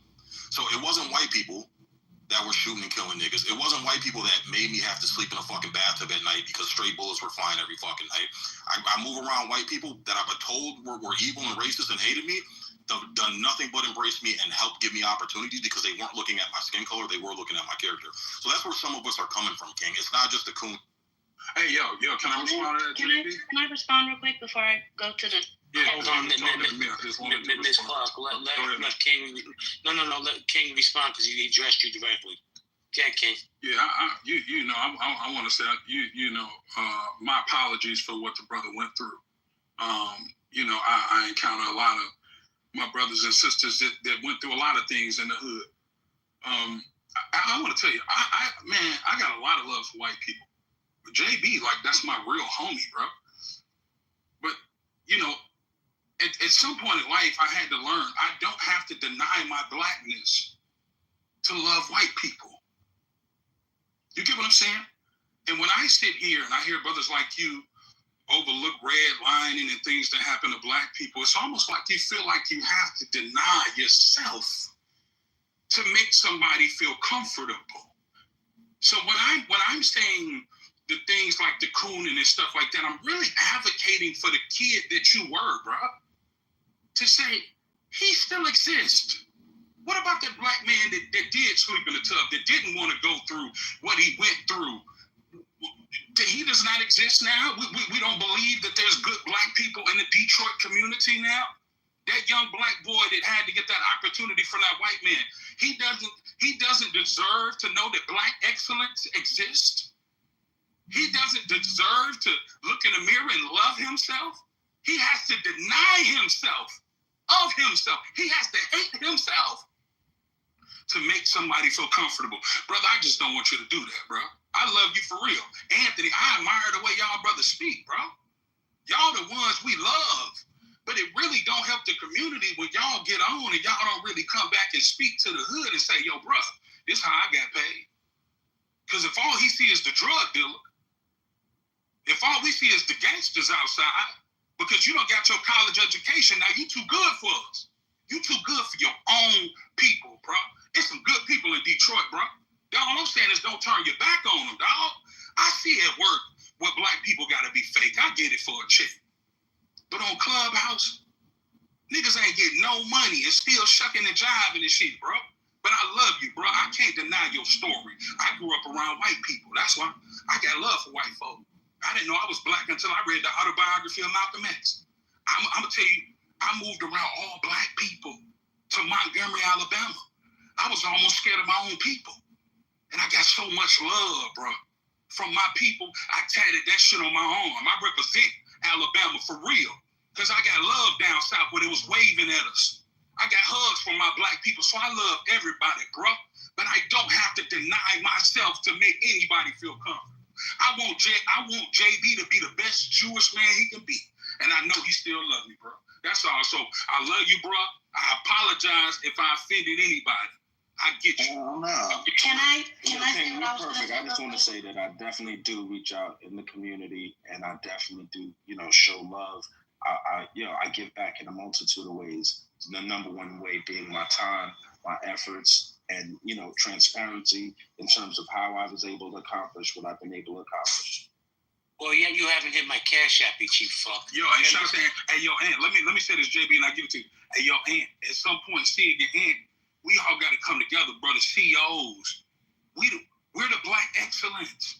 We're the heroes we're looking for. But if we can't get on one accord, nothing changes. But we can never get on one accord. King, real quick. We can never get on real quick. Just real quick. It's gonna be quick. But King, I hear what you're saying. I love you too, brother. There's nothing but love in my heart. But we can't notice. Anthony and I have never called you guys names. Never disparage your point. We may disagree, but we've never disparaged your point of view, but we haven't got that same respect in return. So we can't get on one accord if the respect isn't flowing. That's true. Now, Anthony apologized, but Anthony called me a bunch of names when he first met me. But we know how that Wait, everybody, hold on, please. Hold on, please. Respectfully, Miss Clough has been waiting, and she's threatened me in the back challenge. She's going to choke me. I didn't lie. Don't say that. I did not say that. Okay, so for me, sitting up here listening, I think that this is what gets to me. Sig, I can feel you. I can understand your plight and where you came from. Congratulations, you grew up in the inner city. I think that people tend to think that people are bad when it's just you're in a bad area. Regardless of who would have been there, it would have probably been, if you grew up in a bad area, it's a bad area. I live here in Mobile, right? If I take my ass to Pritchard, I'm going to face a lot of fucking gun violence and threats from, guess what? Black people. But if I take my ass over across the way to Mancha, Alabama, guess what? They have high fucking gun violence out there. And it's a bunch of fucking white people. If I move my ass out there, it's all about proximity. If I move my ass out there around a bunch of white people who are committing crime and it's a bad area, guess who are going to be the people who are perpetrating crime against me? A bunch of fucking white people. Just like if I move my happy black ass over to Pritchard, where there's a fucking high crime rate and it's a bad area, the people who are going to be perpetuating violence against me is going to be Black people. It's like we gotta stop trying to say, oh, well, I live in a bad area, and because I live in a bad area, the people here are this, so therefore they're the ones perpetrating or being this. No, like if you would have moved anywhere else to a decent, like there are decent black neighborhoods out here that have no violence, just like there are decent neighborhoods out here with white people, right? And granted, I can understand, yes, not your parents probably shouldn't have drilled into you realistically that, oh, white people are racist, all this other shit, They could teach you to be cautious, which is, I think, what we tend, it's like the pendulum. We swing too far to the right, we swing too far to the left, a bunch of overcorrection, right? But at the same time, I'm just sitting here and I'm like, we got to stop doing this shit where we're like, oh, the only people who did be bad were black people. Sir, you grew up in a bad fucking area. And it just so happened that the people there happen to be black. If you moved your ass into an Asian town area full of fucking crime, guess what? The Asian people are going to do you just as fucking bad. Well, let me jump in here. King, 2 seconds.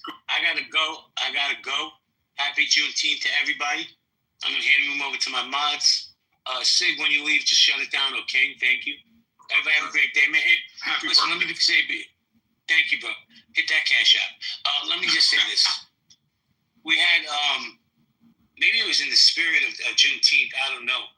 But we just had a conversation between King, Sig, and Anthony. And at the end of that conversation was apologies, love, and respect. That's amazing. That's what we need to do in these spaces. Have the discourse, and then meet back in the middle with respect.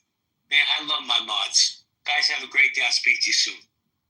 No problem. I know the mods, man, we kind of been hogging the stage. So I just want to say one thing to Miss Clark, because I really like her. You know, I got to keep it real. When I was around all white people when I was growing up, my problem was black people. Even though it was only a few black families. Then I moved to Montgomery, the hood. And my black experience was good. I got a lot of love. But I tell you, when you deal with black folks who really from the mud for real, who really from the ghettos and really grew up in that shit, they talk different. A lot of them talk like Sid. Especially if they went to school or tried to make their way out, they really talk like that. Like my girl from the west side of Atlanta, Bankhead, the worst part. She talked kind of like Sid. And I got to talk to her every day to say, nah, baby, believe in that black girl you was when you was growing up. But she say, you don't know what I went through. And she right. I don't know what she went through. And sometimes I got to be real. Sometimes we have audacity because I didn't start out that way. I was in Ohio around white people. Then I moved around all black people. They started out around all black folk. You know what I'm saying? So I can't take nothing away from his experience. I grew up with a father from Detroit. I didn't understand why he was mean mugging. Nigga, we in the suburb. What's wrong with you? But he from Detroit. It was a different experience. You know what I'm saying? I'm keeping it real. He from Detroit. What you get what I'm saying? So what I'm saying is sometimes we have audacity. Some black people have audacity because they did have a better upbringing to tell people who was really in the ghettos, in the mud, getting shot at, fucked up, and they just wanted to be better people. That, you know what, bro? You gotta love us more than the love you got when you grew up. Why don't you just move around more black people? She had probably lived a more blacker life than all of us. But sometimes the result of black people terrorizing each other is Sid. I don't agree with it, but I gotta understand my brother. Just same way I gotta understand my girl. I'm keeping it real with you, Sid, and I love you for real. But bro, my girl from Bankhead, come to Atlanta, go to the west side, go to where they go to the bluff. She really from the slums, and she ain't really trying to hear all that black shit I be talking. I really gotta massage her mind and understand her to find some type of balance here to make her love herself again, bro. That's real talk. So shout out. That movie was good, Snow on the Bluff. That was a pretty... Yeah, Snow on the Bluff. Hey, you know what's going on. You know what the fuck going on. Hell yeah. All right, well, let's open up the stage, man. No, Free, what's going on, Free? I know you wanted to chime in. I think Alaska, you wanted to chime in too. Joe B's new on stage. Jody, welcome. Cool C. Want to give some of you guys an opportunity to speak. So we'll start with Free, and then you guys, the new people on the stage. Well, yo, Free, you there? Okay, anybody else wants to go? Joe B, Jody, Cool C. Oh, I looks like Free's back.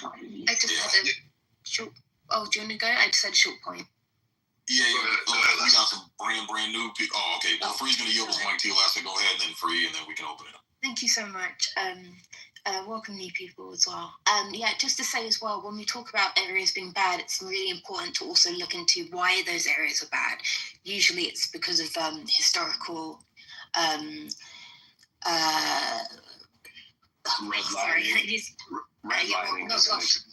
there's redlining, just completely going in and destroying whole communities. If we're talking economically, we know about Black Wall Street already, and also those areas are usually historically defunded as well.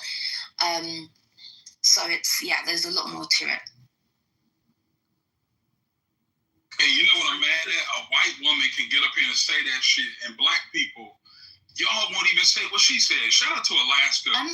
Mrs. Clark was saying something. You denied the redlining, and Alaska came up here. Shout out to you. Yo, shout out to Alaska. I love what you just said. I never denied redlining. What I said is my grandfather, who built the house during the redlining period because he was an automotive worker in Detroit and saved up his money and built that house.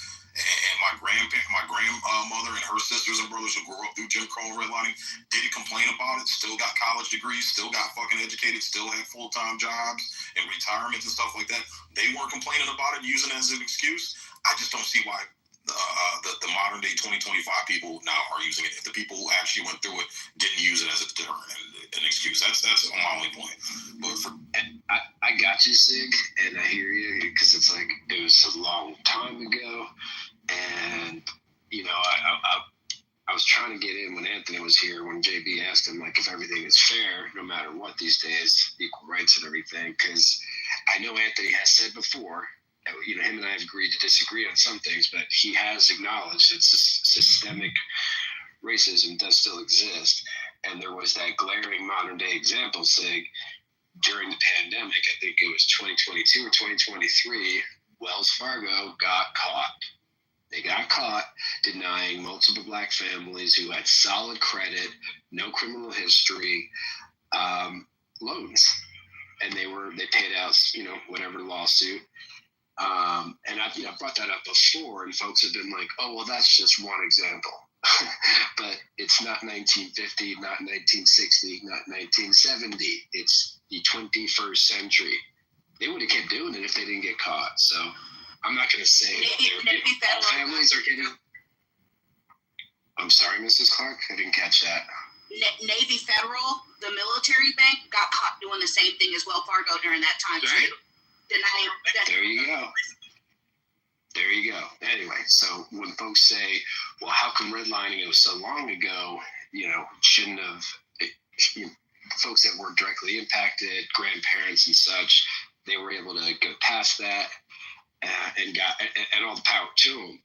But the fact that these banks are still some part of their brains, and we're talking about powerful banks with executives making these decisions, are pulling these strings, is absolutely wild. That's all. It's just absolutely wild.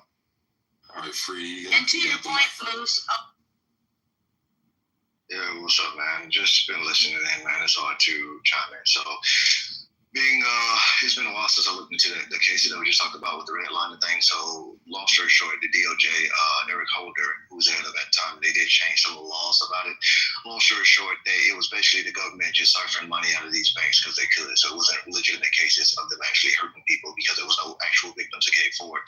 They just found technicalities in the law to actually rob the banks. So the banks, in settlements, which would happen because they didn't go to trial, in the settlements, the banks were saying that we don't admit any wrongdoing, like in most settlements, and they just paid the fine. So the unfortunate case is people use to make this argument for redlining is not legitimate. It sucks to be in this space with these arguments because the thing is that it's almost no position of resolution. It's like we just want to get on here and bitch and say white people are evil, and that's all that needs to be said. So to your point, Sig, as you were saying, we don't deal with a lot of shit our ancestors dealt with. White people have done a lot of fucked up shit, undeniable. We know the history, right? The point is we come a long ways to actually move forward, to actually do a lot of shit. It ain't perfect and it never will be. But any little issue that comes about, we like to amplify because it's dogmatic at this point that we need to feel this cultural outrage about whites and blacks in this country and all that shit. And white people are so stupid they just sit back and tolerate the shit. But the point is, most of the problems that used to exist doesn't exist. We changed laws. We got politicians in place. We've done a lot of shit to be different than what we were. The culture that we live in today is nowhere near like it was before. But we're gonna keep pretending it is so we can keep having this conversation. So a lot of times we sit here and be quiet because ain't much to say because the goal is not to actually have a solution to what we don't talk about. The goal is to keep the conversation going. How did he get white people are evil out of that? I don't understand what's going on. It was white people that just got on the stage talking about redlining, and you took that and made it. I never white people are evil conversation. You caught that, King? That was wild. That was bizarre. Yeah, I can explain how. Yeah, I know. Yeah, Free, real quick. Free, respectfully, you talked very quickly. So I think you said that, they paid out fines or they didn't go to court, so it really wasn't redlining. Can you explain that? How is that not redlining? I said a settlement. They paid out a settlement. They was fined. They were sued, and it's a settlement. So in redlining, you have to prove that it was actually redlining. When you settle, like as you know, most cases that happen like this, you don't go into details of what actually happened. That means the party agreed to resolve it by the settlement. There's not an admission of guilt. Correct, which means they can't sue again, and they don't go to court, and they can't press criminal charges. Correct. However, the fact that they settled it all and didn't just say, man, you're crazy, get out of here, we're Wells Fargo, you got nothing on us. They got caught, man, respectfully. They got not caught. True. That's not how that works. They made a lesser deal. And they got caught. Wait, are you saying that Are you saying that redlining didn't happen? We don't know because we wasn't able to see it. That's what I'm saying. So we can't make a positive claim or a negative claim based on that. And this is my There was a study by the Federal Reserve. There was a study by the Federal Reserve Bank of Chicago economists. They conducted it in 2017 and found that redlining had persistent adverse impact on neighborhoods. I think he's talking about the Wells Fargo case specifically. I don't think he's denying redlining. Okay. The historical redlining. I think he's. Okay, thank you. That's why I was confused. Yeah. Specifically said that, in modern times, again, they changed the law in, I think, 2013 or something like that. And then they started applying it to the banks. There was one that was big with Citibank. And like I said, it's been a while since I looked this up, but they was pushing back because the bank saw, there was a lot of banks that got caught up in this. The bank saw that they was just using this to cipher money from them with this technicality. So what happened was, of course, they ended up settling. They did not admit guilt, but they started pushing back because they realized that, hey, you guys are using this to just get money out of us, and there's no real victims behind this. So look into it. Like I said, it's been a while since I looked at it, but I'll go back into my archives and pull up. And this is why I don't think white people are evil now. Because white people watch the news and study their history. You know what I'm saying? See, white people get up here and say, this is exactly what happened, right? Then you got brothers who say, we think white people evil. What's going on right now?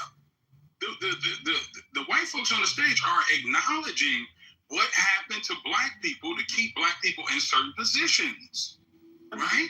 So can I respond to you, King? I'm black and white, just to be clear. This is just my conservative disguise. My first vote. Oh, okay, so you black? What? Jamaican, black, British, white. Okay, so shout out to Jamaican, black, British, white. So what I'm saying is, know your history, y'all. That's all I'm saying. All I'm saying is, we should know our history before we speak. There's downstream impacts of things, family. That's all I'm saying. See, Dr. Kaba said, knowing history is like a slingshot. The further back you go, the further forward you will propel. So I think that we have to study our history to not think that people are trying to pick on us. You know what I'm saying? There's downstream impact. Do you agree, Sid? There's some downstream impact from the history and the things that black people went through in the past. I agree there is some for those who are directly involved, but the issues we're facing today in 2025, I don't think that's impacted because, again, directly after slavery, blacks had businesses, they had their own towns, they owned land. Like, my grandmother spent time in Harlem, and I remember hearing stories of her, and she was over there in that, she kind of helped orchestrate that Harlem Mosque with the Nation of Islam. That's why she went to Harlem. My grandmother's Muslim. I come from a Muslim background. Come on, Detroit. Yeah. She worked and she actually moved back to Detroit to help set up the mosque there. I used to, Malcolm's brother, Wilfred, his wife used to babysit me. Like, it's a long story. Oh, that's dope, dude. Yeah, so I got my family has ties with NOI back in the '60s when they were developing and branching out. Yes, sir. But I've listened to my grandmother, and even in Harlem, she was saying white folks came into our shit, patronized our businesses. We went over to their shit. Yeah, there were certain rules in place. There was certain segregation in place. But even my grandmother was saying like it wasn't. Like, and this is why Malcolm X changed his whole fucking view. He ended up changing his view because he was on this NOI rhetoric, and then he was realizing, wait a minute, I kind of got told a lie. The evil shit about white people, it's not really true. And I've heard this account from my grandmother as well. You know, so it's like, if I'm being 100% honest, King, and it's all about being honest. I'm not taking away from the history. I'm not taking away from the bullshit black people went through. If that's where you're getting or where you're taking from it, I'm telling you right now, that's not where I'm coming from. But what I'm saying is, I've heard and listened and talked to black people that grew up in these areas or were directly affected by this. They even were saying it wasn't as bad as this generation's making it out to be, based on the pseudo history and hyperbolic history that's being presented. But I agree. The arrested development, right, is detailed in data. Like, you could, this is not something that, you know, you have a conversation with somebody. Well, how did you live? Oh, how was it back then? Did you have a good childhood? That's bullshit, right? There's a wage gap, right? These are statistics. This is data, right? It shows you what that wage gap is and where it's gone from point A to point B. And if you don't see a real significant change in that wage gap, there's a problem, right? So when people talk about systemic racism, right, and how you have institutions in the United States of America that have been in place since prior to emancipation, that have kept the corporate culture, right, of like racism, right, and impediments to black upward economic mobility. That shit needs to be addressed. There needs to be actions taken to undo the harms, because white people who have not had the impediments, they've had access to resources, access to all kinds of benefits that were intentionally kept from black people, right? They benefited. They've been able to propel themselves economically, right? Where blacks have not. And not only blacks have not been able to propel themselves economically, but they also have inherited, right, the negative impacts, right? The negative impact of having people impoverished for multiple generations. So when you look around you and you see you have a higher probability or chance of having uncles, your father, your mother that have spent time in prison, right? These things, right, have a lot to do with that inherited poverty, right? Because you have a higher probability of ending up in these situations if you're impoverished. So you can't sit up here and say that what's happening now is totally in a vacuum away from what's happened historically in this country. That's not how history functions. That's not how money functions. And that's not how social mobility functions. Word, and shout out to the brother, and I want to give it to my friend after that. But Zeke said it wasn't as bad. And sometimes we make it seem worse than what it was. As I look at where I'm from in Montgomery, Alabama, there's a lynching memorial that's open. Says the magnitude of the killing is harrowing, all the more so when paired with circumstances of individual lynchings. Some described in brief summaries along with the Walt Parks Banks, lynched in Mississippi in 1922 for carrying a photograph of a white woman. Caleb Gadley, hanged in Kentucky in 1894 for walking behind the wife of his white employer. Mary Turner, who after denouncing her husband's lynching by a rampaging white mob was hung upside down, burned, and then sliced open so that her unborn child fell to the ground. Brother, it's that time is going along, and we're trying to live. But our ancestors went through a storm here, brother, and it was bad, family. Like I said, I'm from Montgomery, Alabama. It's a lynching museum. I want you to look these things up tonight, see? it ain't all peaches and cream, bro. That's all I'm saying. I never said that. King, you're coming from a point that I'm denying this. Look, I understand that there's 4,000 documented lynchings. Over 4,000. I know, King. I know. And again, I'm not coming from a place saying it did not happen or atrocities did not happen. I'm not denying that. For sure. I acknowledge that these horrible. Right. I acknowledge these horrible things happening, but King, is it possible that maybe some of this stuff is being is hyperbolic? And maybe being made worse than it was. Is there a possibility? Now, look, it's a possibility. Now look at this. Is it a possibility that your upbringing in Detroit was better than you make it seem? You know how you told me when you was in Detroit? Yeah, you get what I'm saying, bro? I cannot take away from your story, bro. And sometimes we're trying to water down the Black Holocaust to make other people feel comfortable. Let me ask you something. You got kids, right? I know you got a child, right? Yeah, I got you got a wife? Yeah, I got two sons. So you work hard, too. You're successful. If somebody robbed you tonight, took everything you own, you don't think that would affect your kids and your wife? It would affect my kids and my wife, but here's the thing. We wouldn't dwell on it. We deal with it in the moment, and then we wouldn't let us hold it back, and we wouldn't use it as an excuse to rebuild, King. Okay, so I love that. So this is the thing, right? I'll never tell a Jewish person they're dwelling on the Holocaust. Because that shit really happened, and it messed people up, bro. It affected people, bro. I'll never tell people to deny their history. I don't think you should dwell in it. I don't think acknowledgement of monstrosities or things that happen to your people is you dwelling in things, bro. I think it's you acknowledging what your ancestors went through. And I believe a lot of our ancestors will be disappointed in us for sitting here singing Kumbaya with people that enslaved them. They would want us to acknowledge what they went through. But seriously, bro, my thing is, bro, I really love you, bro. But once again, you do not have to deny yourself to make nobody feel comfortable. That's all I'm saying. What are you saying that, King? I'm listening. King, what do you mean by that? Right? You said, yeah, fair enough. Like we try to make white people evil. I don't think white people evil. I love white people. I got bro. I'm like, you have white friends. If it weren't for white some of King's best friends are white. Yeah. Can I explain to you what I mean by that, King? Yeah. Hey, so you can understand me better? Jewish dudes took me to death team. I signed a death team for $500,000, bro. I love me some Jewish people, some white folk.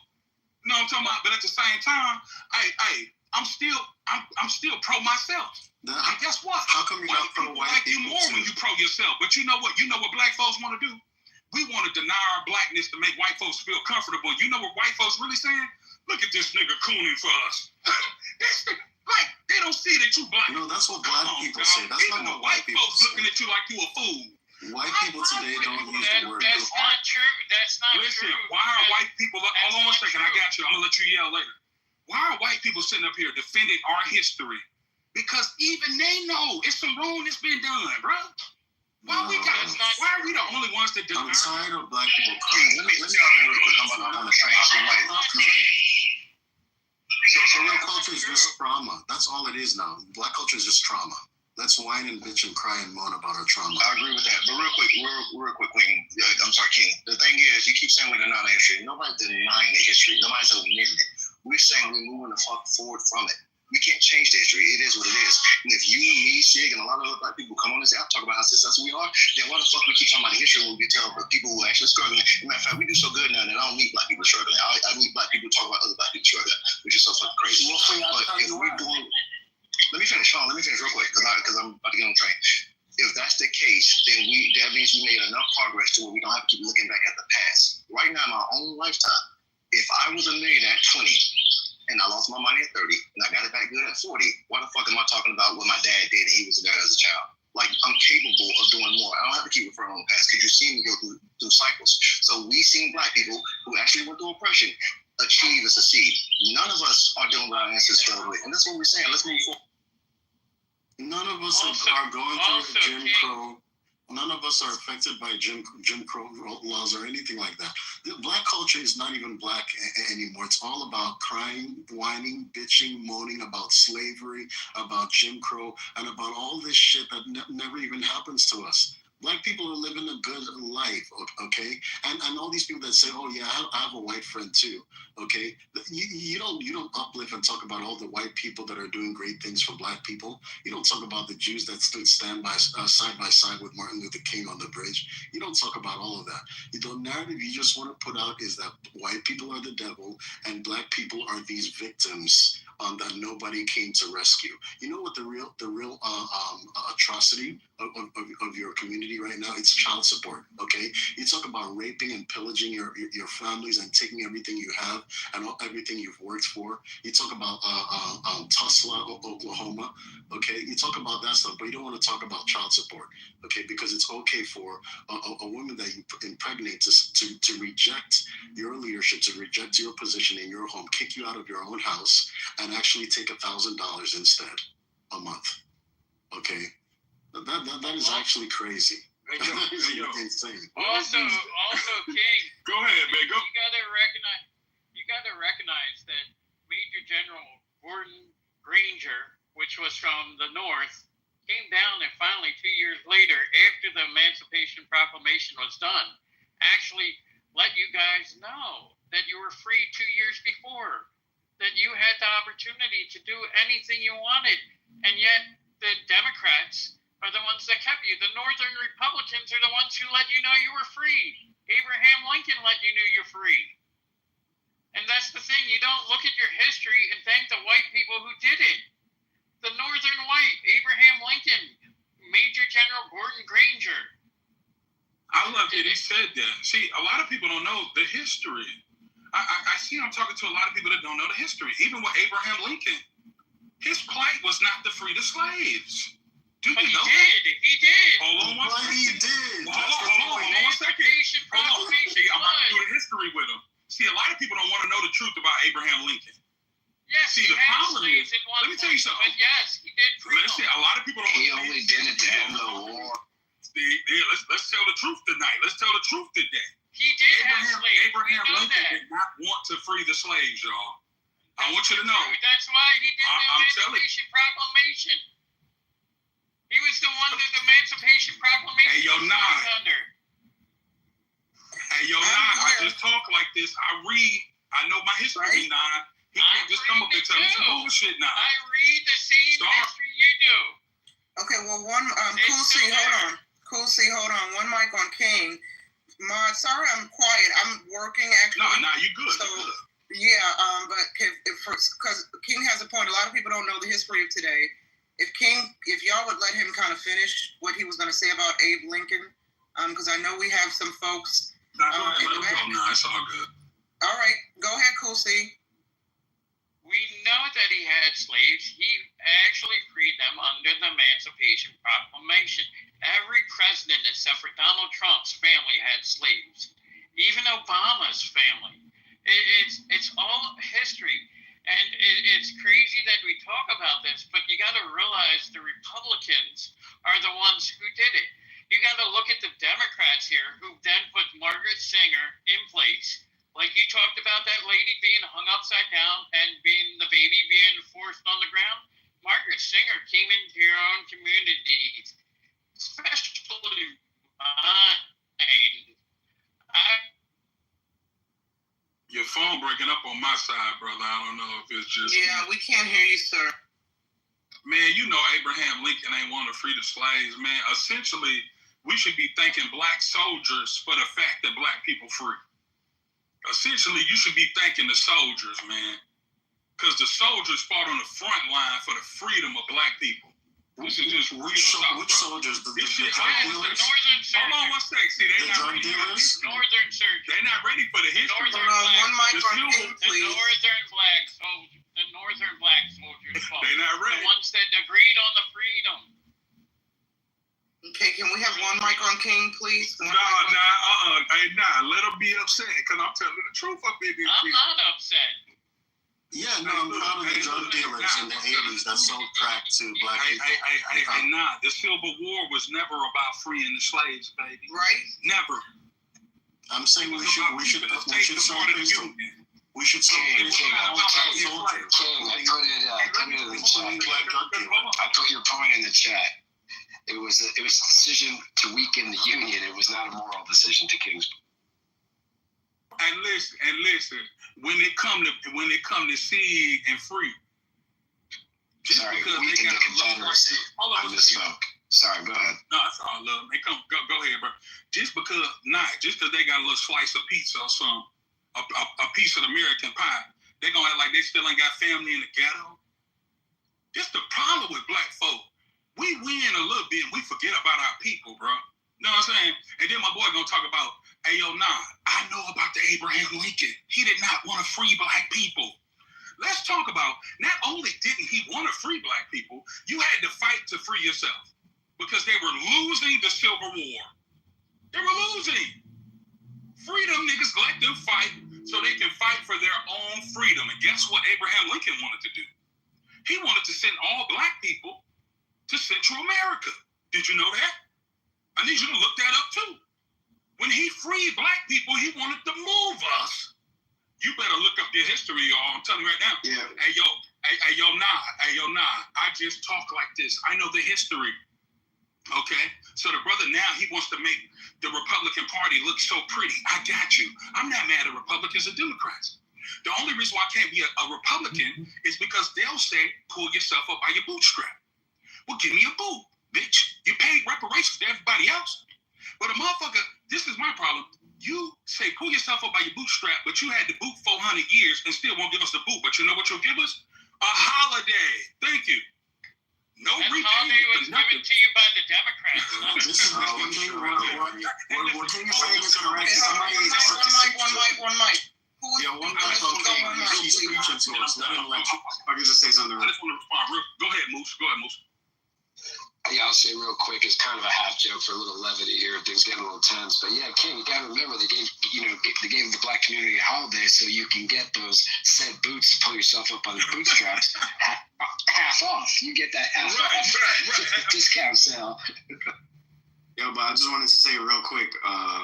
On top of what King is saying is correct, but also somebody was spreading like a misconception that we have to credit only Northern black soldiers for the emancipation. That's completely false. 1835, 1836 is the Black Seminole Rebellion, where they joined forces with natives that had a great impact and influence over the decision of the Emancipation Proclamation that happened about 30 years later. So don't credit only Northern black soldiers. Many around the country were fighting for and succeeded. King's got to come back in. Go ahead, King. Preach to him. No. I just want to say shout out to him knowing the history. Oh, okay. I thought you were trying to hog the mic. Go ahead. Hell no, bro. But listen, if you can prove me wrong about Abraham Lincoln, I'll take it. I'll pay you if you can prove me wrong.